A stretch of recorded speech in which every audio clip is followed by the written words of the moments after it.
This house is in the heart of London's exclusive Mayfair district.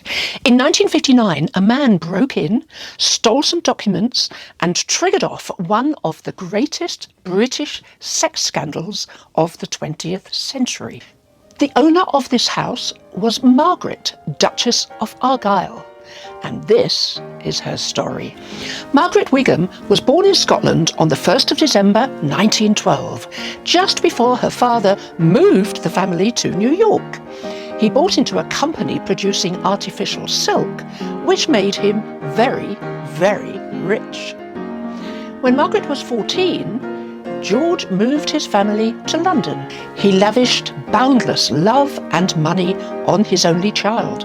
This made his wife Helen jealous, and she found much fault with her daughter. Margaret's biggest failing was her stammer, which Helen thought might damage her chances in the marriage market.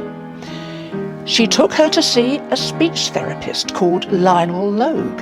He was later to cure the future King George VI of the same affliction, but he didn't succeed with Margaret. Helen also criticised her daughter for lacking a sense of humour. She took her to see Charlie Chaplin films, but her daughter could not summon up even the teensiest smile. Margaret was easily bored and looking for excitement. At 15, she found her first serious diversion on holiday in the Isle of Wight. Here she met a 17-year-old public schoolboy called David Niven, with whom she lost her virginity. This affair resulted in a hushed-up termination at a London clinic. 2 years later, Margaret was rich, beautiful, and about to be unleashed on society. Designer Norman Hartnell made her ball gowns, and in 1930 she was presented to Queen Mary at court and named Debutante of the Year. Each night she would dine in exclusive restaurants, followed by dancing till dawn at the Embassy Club or the Café de Paris. During the next 2 years, she agreed to marry several men. The first was Ali Khan, eldest son of the powerful spiritual leader, the Aga Khan. They adored each other, but her parents put a stop to it. Ali Khan was very charming, very rich, but unfortunately Muslim, and therefore unsuitable for marriage, they thought. Poor Ali Khan was seen pining for weeks in all the top nightclubs. She then fell in love with Glenn Kidston, a rich and famous aviator.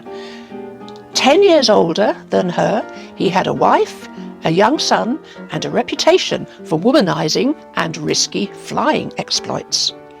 One day, Margaret was waiting for him to return from a test flight.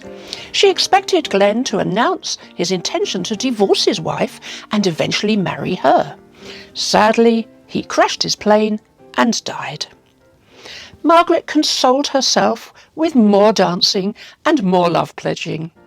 She became secretly engaged to Max Aitken, son of newspaper baron Lord Beaverbrook, and to Charles Sweeney, scion of a wealthy American family. Both men were rather surprised to hear of her official engagement in March 1932 to Fulk Greville, 7th Earl of Warwick. Westminster Abbey was booked for the wedding and the invitations were out, but Margaret was getting cold feet. Greville's mother had warned her own mother against it, saying, "If you love your daughter, don't let her marry my son. He's a liar, he's ill-mannered, and he picks his nose."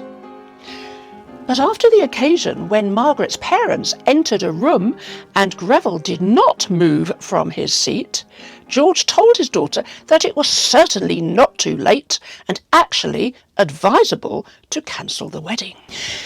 10 months later, Margaret, having converted to Catholicism, walked down the aisle of Brompton Oratory Catholic Church with her former beau, Charlie Sweeney from Pennsylvania. Traffic stood still as the bride swept through the crowds outside the church in her Norman Hartnell dress with its 12-foot bridal train. Honeymoon over, they rented a house in Knightsbridge with 6 servants and some of the poodles that Margaret was devoted to and kept throughout her life. Then, moving to a large house in Regent's Park, they continued to live a high-maintenance lifestyle, financially supported by their respective parents. But soon, the cracks in their relationship started to show. Margaret suffered several miscarriages before giving birth to daughter Frances in 1937. As she suffered in the aftermath of these, Charlie managed to find various important business trips and games of golf to attend to.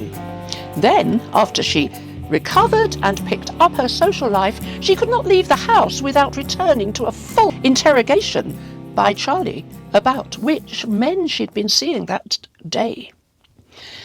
The war arrived, and they still found time to socialise in between dodging bombs that were falling all over London. In 1940, when Margaret became pregnant again, they moved into the Dorchester Hotel. Built of concrete and steel, this seemed the safest place to deliver their son, Brian. By 1947, after affairs on both sides, they accepted that they had fallen out of love with each other and they got divorced. Margaret then met a man who would capsize her world. Ian Campbell, 11th Duke of Argyll. He was an alcoholic gambler and wife-beater who already had married 2 women for their money, but he was now broke.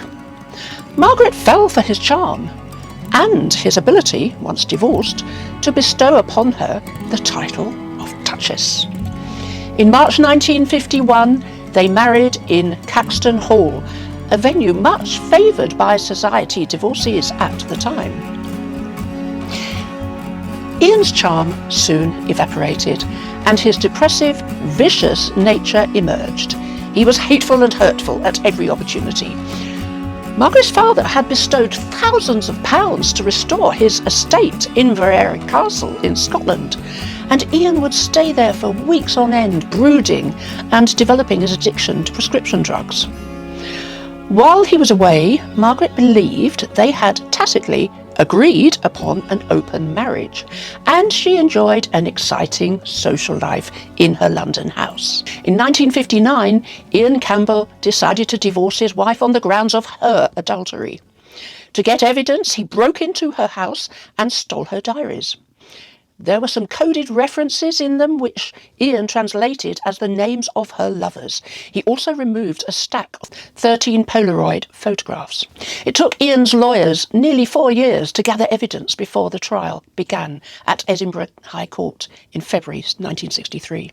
The Judge Lord Wheatley was clearly shocked and disapproving of Margaret's behaviour.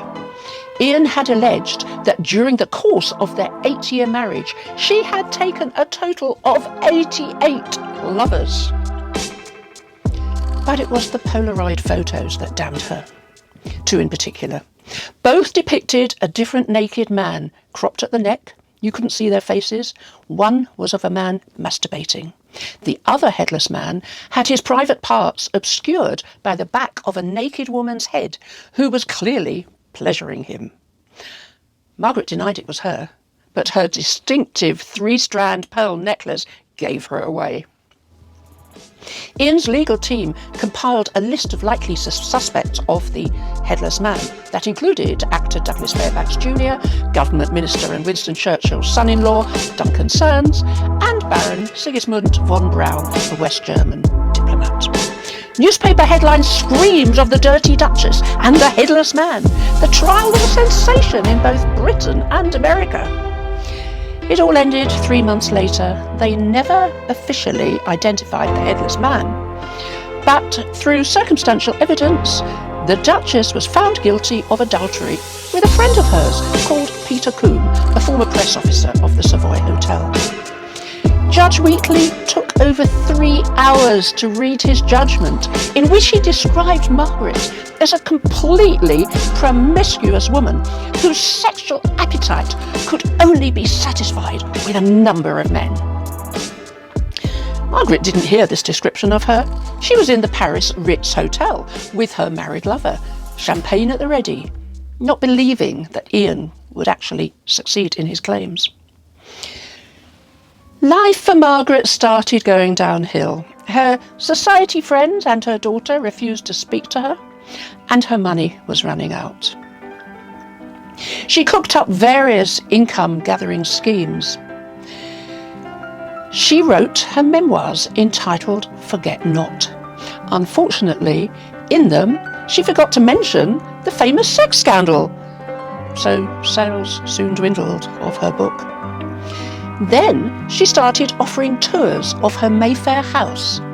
For £7.50, visitors, intended rich Americans, would enter her house, be given a glass of champagne, and be greeted by the Duchess floating down the stairs wearing peach-coloured chiffon and her famous triple-strand pearl necklace. This venture also failed. In 1978, Margaret was forced to sell up and move around the corner to a serviced flat in the five-star Grosvenor Hotel overlooking Hyde Park.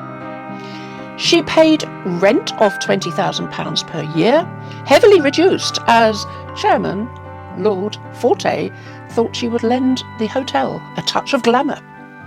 Eventually, she couldn't keep up the payments there either and had to move out.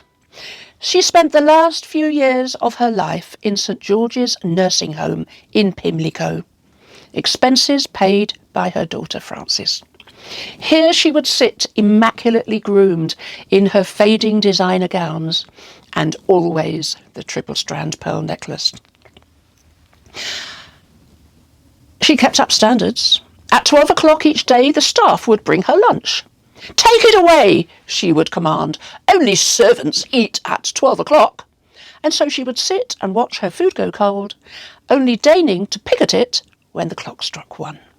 On the morning of the 25th of July, 1993, the nurse entered her room and saw Louis, Margaret's little poodle, by her bedside, waiting for his mistress to wake up.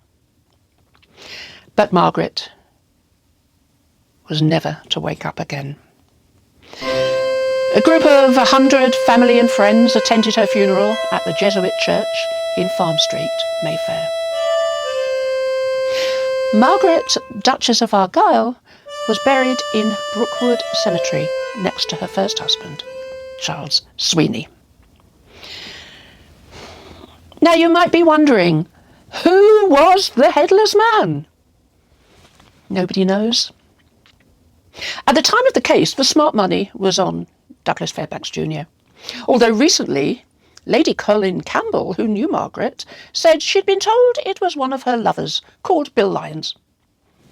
But I doubt very much whether we'll ever know for certain.